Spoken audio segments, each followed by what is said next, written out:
Bugoy Carino sa partner niyang volleyball player na si EJ Laure. Panoorin natin yan. Ito hanggang dulo. Kaya maraming salamat sa pagpunta nyo. EJ, Ena G. Cruz Laure.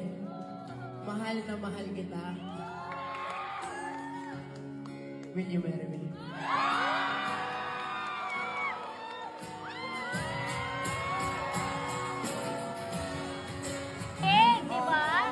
Alam mo yan, yung proposal na yung mga friendship, naganap nung birthday mismo ni Bugoy kahapon, September 3. Okay. Birthday nga, doon siya nag-propose kasi marami nga nagsasabi na, ba't hindi mo pa pakasalan si Iggy?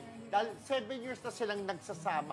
Pero nakakatuwa ang sinasabi ni Bugoy, eto daw talaga, pinakita yung mahal na mahal siya ni Iggy. At ako nang pinapakita ko sa'yo na mahal kita. At lagang sumusunod sa mga utos ko, sabi niyang gano'n. Oo, at saka kasundo sila eh. Oo, at saka itong si Bugoy, naging response sa Ayun, sabling yun. ama at asa. Yun, At hindi pa ang pala nice asawa. Batang ama, di ba? Oo. Kasi yung iba, di ba, sabi nila, bata pa si Bugoy. Nung Correct. nakabuntis, 15 yata o 16. Pero kita mo, naging responsable ang ama at Napanindigan asawa. niya yung pagiging tatay. Diba? Kasi yung mga iba Mapanood natin yung vlogs nila, no? Oo, di ba sasabihin ng iba, ay, Elia factor lang yan, tikiman ever lang, gano'n, ek, labu.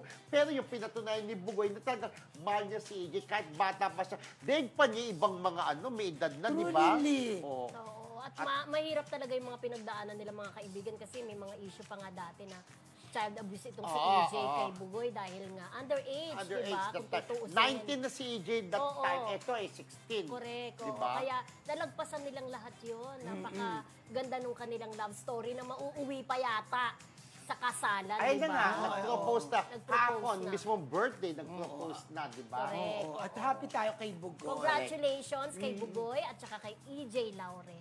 Yes, okay.